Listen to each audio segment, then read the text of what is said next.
ये हैं जिनको हम फॉलो करते हैं, इमाम अबू हनीफ़ा, और जिस फ़िक़्ह को हम फॉलो करते हैं फ़िक़्ह हनफिया। ये जो दरवाज़ा है इस पर नेम प्लेट लगी हुई है फ़िक़्ह हम्बलिया। उधर जो है वो मदरसा शाफ़िइया यानी फ़िक़्ह शाफ़िई पढ़ाई जाती थी, इधर फ़िक़्ह मालिकी पढ़ाई जाती थी, और इस तरफ जो है वो फ़िक़्ह हम्बली पढ़ाई जाती। तीसरा मीनारा बन रहा था तो वो अचानक से गिर गया था, और मैंने बताया मदरसा था तो यहाँ यतीम बच्चे ज़्यादा पढ़ा करते थे, और एक साथ 300 बच्चे जो है उस वक्त हलाक हो गए थे मीनारा गिरने की वजह से। जो ईरान के आखिरी शाह थे रज़ा पहलवी, वो भी यहीं दफन है। जब ख़ुमैनी का दौर आया था और उन्हें निकाला गया था तो किसी मुल्क ने उन्हें जो है एक्सेप्ट नहीं किया था। इसी तरह पूरा ऊपर का जो है ये बना हुआ। तो आज हम देखेंगे शाही इस्लाम का वो मदरसा जिसको 650 साल से ज़्यादा गुजर चुके हैं और आज भी वो खड़ा है। और इतना बड़ा मदरसा, इतनी बड़ी इमारत जिसको अगर ऊपर तक देखा जाए, देखें ये, अगर ये है और पीछे ये है, जिसे अगर ऊपर तक देखा जाए तो आपकी यकीनन टोपी ही पीछे गिर जाएगी और गर्दन में दर्द आ जाएगा। जी हाँ, हम आ गए हैं मदरसा और मस्जिद सुल्तान हसन और साथ में मस्जिद रिफ़ाई। इसको आज देखेंगे और इसके एक एक राज को जानेंगे कि इसकी क्या हकीकत है, क्या इसकी हिस्ट्री है और क्या इसका इतिहास है, किसने बनवाया, क्यों बनवाया, कैसे बनवाया और इस सब में क्या होता था। बहुत सारी इंटरेस्टिंग बातें और चीज़ें आपको इस व्लॉग में जानने को मिलेंगी, क्योंकि ये दोनों इमारतें कदीम और पुरानी हैं और इनके बीच में मैं चल रहा हूँ। पीछे क़िला सलाहुद्दीन अय्यूबी है और चलते हैं। पहले हम चलेंगे मदरसा सुल्तान हसन, मस्जिद सुल्तान हसन ये जो है इसमें पहले हम जाएंगे, और इधर जो है ये मस्जिद रिफ़ाई है। यहाँ आप देख सकते हैं जो तख्ती लगी हुई है उस पर भी लिखा हुआ है मस्जिद व मदरसा सुल्तान हसन 757 हिजरी और 1356 ईस्वी, यानी तकरीबन 670-660 साल बनते हैं। इतनी पुरानी ये मस्जिद है। अब इधर से हम मस्जिद में ऊपर जाएंगे, दोनों तरफ से, जिधर से मैं जा रहा हूँ ये जीना है, सेम उधर वैसा भी जीना है। तो पहले इसे जो है विज़िट करेंगे और देखेंगे कि इस मदरसे के अंदर क्या खूबी है कि इसको उस वक्त का सबसे बड़ा मदरसा कहा जाता था। और सबसे अहम बात यह है कि इस मदरसे के अंदर चारों जो बड़ी फ़िक़्ह हैं, हनफी, मालिकी, हम्बली और शाफ़िई, चारों का दर्स हुआ करता था। और 4 रिवाक़ अंदर अलग अलग बने हुए हैं, उन्हें चल के देखते हैं और मस्जिद की खूबसूरती आपको भी दिखाते हैं। आइए।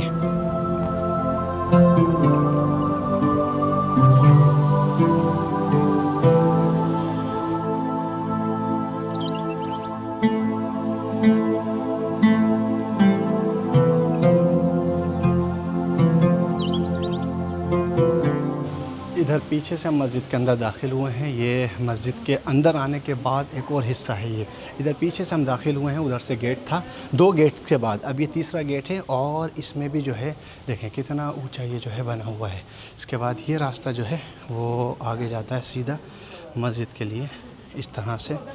और इधर से जब अंदर जाकर कि काफ़ी अंदर आने के बाद फिर ये जगह जब आती है तो मस्जिद का मेन हिस्सा जो है वो नज़र आता है। पूरे में इस तरह से आप देखेंगे कि कारपेट जो है वो बिछी हुई हैं। इस तरह से कारपेट हर जगह जो है वो बिछाई जाती हैं।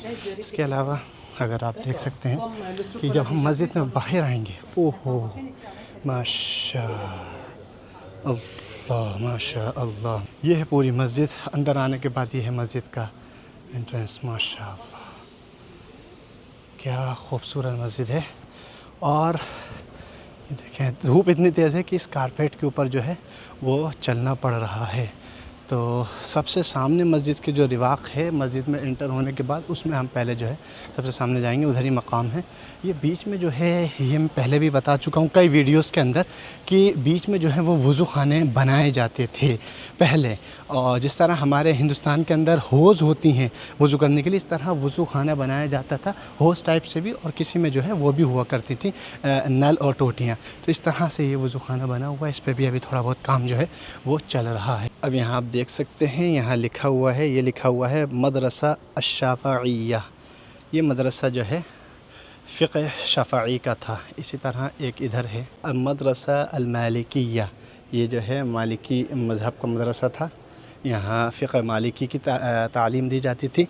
ये रिवाक़ है पूरा, रिवाक़ के अंदर और इस दरवाज़े के अंदर ये मालिकी है, और वो जो दरवाज़ा था वो शाफ़िइया का था। अब इधर जब हम आगे आएंगे तो यहाँ लिखा हुआ है अल-मदरसा हम्बलिया, यहाँ आप देख सकते हैं ये जो है फ़िक़्ह हम्बलिया का था। इमाम इब्न हम्बल को जो मानने वाले लोग होते हैं और उनकी जो फ़िक़्ह है उसके तालीमियात। तो ये अब तक हमने 3 देख लिए। ये जो दरवाज़ा है इस पर नेम प्लेट लगी हुई है फ़िक़्ह हम्बलिया, अलमदरसा हम्बलिया। और उधर जो आपको वो सामने दिख रहा है वो है अल-फ़िक़्ह मालिकिया। और उधर जो है इस वज़ूखाने के पीछे है वो है अल-मदरसा अश-शाफ़िइया, यानी उधर जो है वो मदरसा शाफ़िइया यानी फ़िक़्ह शाफ़िई पढ़ाई जाती थी, इधर फ़िक़्ह मालिकी पढ़ाई जाती थी, और इस तरफ जो है वो फ़िक़्ह हम्बली पढ़ाई जाती थी। और ये जो है यहाँ पढ़ाई जाती थी सबसे बड़ी फ़िक़्ह उस वक्त की, और आज भी इसकी मेजॉरिटी बहुत ज़्यादा है, जिसे कहते हैं फ़िक़्ह हनफ़िया। तो ये है अल-मदरसा अल-हनफ़िया। इसको जो है करीब से चल के देखते हैं। ये अलग अलग दरवाज़े भी बने हुए हैं और रिवाक़ भी बने हुए हैं। अगर आप यहाँ पर देखेंगे इस रिवाक़ के बिल्कुल बराबर में ये हैं जिनको हम फॉलो करते हैं इमाम अबू हनीफ़ा, और जिस फ़िक़्ह को हम फॉलो करते हैं फ़िक़्ह हनफ़िया, अल-मदरसा अल-हनफ़िया। फ़िक़्ह हनफ़ी को मानने वाले लोगों की तालीम और उनकी फ़िक़्ह इस मदरसे के अंदर 650 साल पहले पढ़ाई जाती थी और बहुत बाद तक पढ़ाई जाने लगी। लेकिन वक्त के साथ इमारत जर्जर जब होने लगी तो इसको जो है बंद किया गया और बहुत सारे मदारिस और बड़ी बड़ी चीज़ें जो है वो ईजाद हो गई। तो अब आप यहाँ पर देख सकते हैं कि पूरा ये मस्जिद का मेन हिस्सा है जहाँ से नमाज़ होती है। उधर जो हुजरा है वो शाफ़िइया का है, फिर मालिकिया का है, फिर उसके बाद हम्बलिया का, और जहाँ मैं खड़ा हूँ ये इमाम अबू हनीफ़ा को मानने वाले यानी अलमदरसा हनफ़िया फ़िक़्ह हनफ़िया का था। तो ये कितनी बड़ी इत्तेहाद की और कितनी बड़ी उसकी पहचान है कि एक ही छत के नीचे एक ही जगह 4 अलग अलग फ़िक़्ह पढ़ाई जाती थी, 4 अलग अलग फ़िक़्ह का इल्म दिया जाता था। और यही खूबसूरती है, अगर मैं आपको बताऊँ जामिअतुल अज़हर की, अज़हर के अंदर भी यही खूबसूरती है कि अज़हर के अंदर जब आप जाते हैं तो आपको अलग अलग फ़िक़्ह पढ़ाई जाती है और आपको चूज़ करना होता है कि आप किस इमाम को फॉलो करते हैं और आप किस इमाम की इक़्तिदा करते हैं, ताकि उसी का इल्म उसी की फ़िक़्ह आपको पढ़ाई जाए।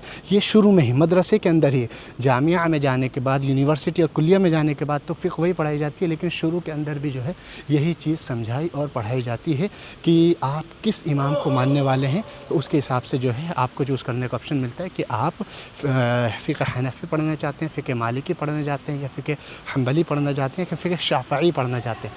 तो चारों मैंने आपको दिखा दी हैं। अब ये मस्जिद का मेन हिस्सा है और वह अभी मकाम बंद था, उधर अंदर चल के देखते हैं कि क्या मकाम है उस तरफ।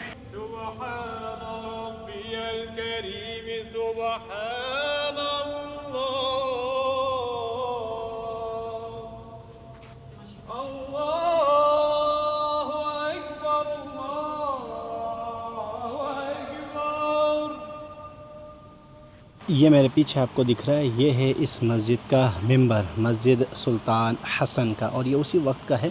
और मैं यहाँ इसलिए बैठा हूँ क्योंकि ये जो पंखा चल रहा है ना, इस गर्मी में बड़ा ज़बरदस्त जो है ठंडा कर रहा है इसको। वैसे भी ये जो इसकी छत बनी हुई है ना, ये इस तरह से बनी हुई है कि आपको यहाँ इतनी गर्मी महसूस नहीं होगी जितनी मुझे बाहर महसूस हो रही थी। लेकिन अब जो है काफ़ी सुकून जो है वो हो गया है।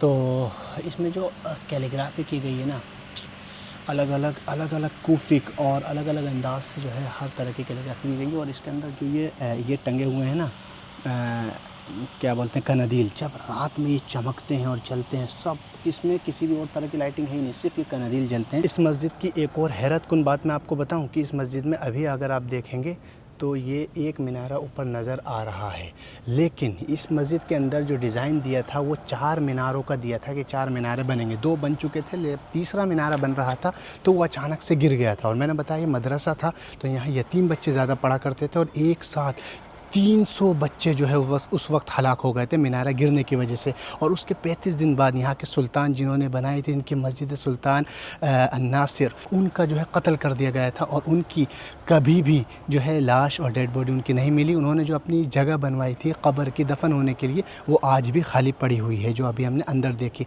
तो उसके बाद जब सुल्तान कत्ल कर दिए गए तो इसके बाकी के मीनारे हो ही नहीं सके और तीसरा मीनारा गिन गया। कभी ज़िंदगी में चौथा मीनारा फिर दोबारा नहीं बना। तो ये पूरी मस्जिद है सुल्तान हसन। अब हम चलते हैं बाहर की तरफ। यहाँ से बाहर का जो है हम इसी गेट से आए थे, इसी गेट से जो है हम बाहर चलें। तो ये जो पीछे मस्जिद है ये थी मस्जिद सुल्तान हसन, इससे हम बाहर निकल रहे हैं। अब इसके सामने जो मस्जिद बनी हुई है इसी कॉम्प्लेक्स में, ये है मस्जिद रिफ़ाई। देखिए कितनी ऊंची बनी हुई है, इसी तरह ये भी बहुत ऊंची बनी हुई है जिससे अभी हमने देखा सुल्तान हसन। तो अब जो है मस्जिद रिफ़ाई के अंदर चलेंगे और इसको देखेंगे कि ये कैसी दिखती है। अगर मैं आपको एक अनोखी बात बताऊँ जो शायद आपने नहीं सुनी हो, वो ये कि जो मेरे पीछे मस्जिद है जिसे मदरसा सुल्तान हसन, मस्जिद सुल्तान हसन कहते हैं, ये जो पीछे है इसके कंपैरिजन में इससे बड़ी बनाने की और इसके कंपैरिजन में इस मस्जिद को बनाने की कोशिश की गई थी जिसे रिफ़ाई कहते हैं। अब मैं आपको इसमें एक चीज़ और बताना चाहता हूँ, वो ये कि ये मस्जिद जो है, ये मस्जिद जो आप देख रहे हैं जिसे हमने देखा सुल्तान हसन और मदरसा सुल्तान हसन, मस्जिद सुल्तान हसन जिसके अंदर दर्स होता है, इसी के साथ ये मस्जिद बनी हुई है रिफ़ाई। लेकिन इसमें आपको वैसे ही कोई फ़र्क नज़र नहीं आ रहा होगा, जबकि ये मस्जिद 650 साल पुरानी है और ये मस्जिद सिर्फ 150 साल पुरानी है।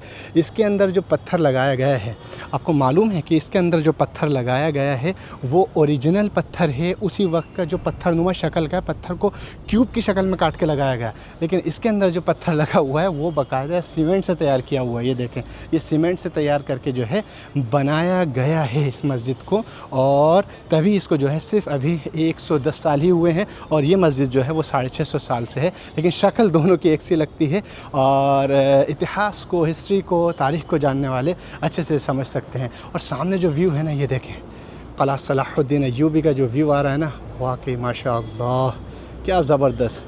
ये एक गलियारा टाइप का है, इस तरफ जो है मस्जिद, इस तरफ मस्जिद, ये बीच में गलियारा, सामने वो।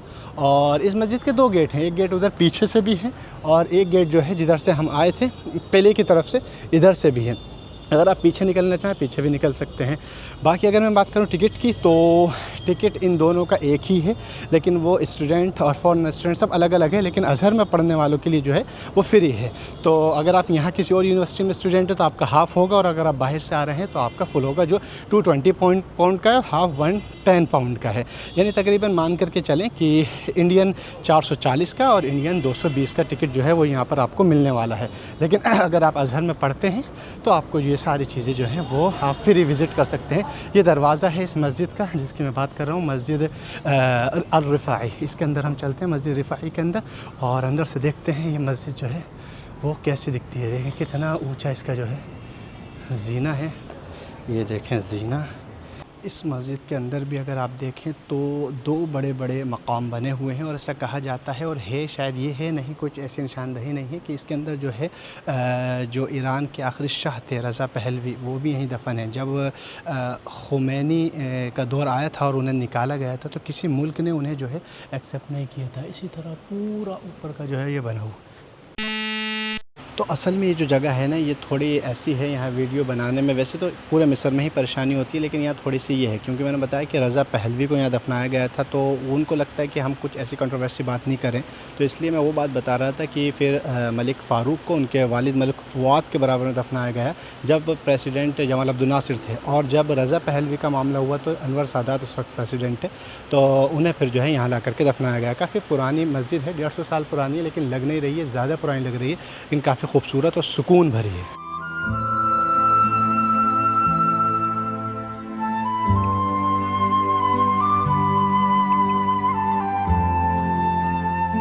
अब ये मेरे पीछे जो कब्र है ये है मलिक फ़ारूक अव्वल की, जो मिस्र और सूडान जब एक था उसके बादशाह थे, मलिक फ़ारूक अल अव्वल। ये पूरा मकबरा जो है इसी मस्जिद के अंदर, मस्जिद रिफ़ाई के अंदर उनका बना हुआ है।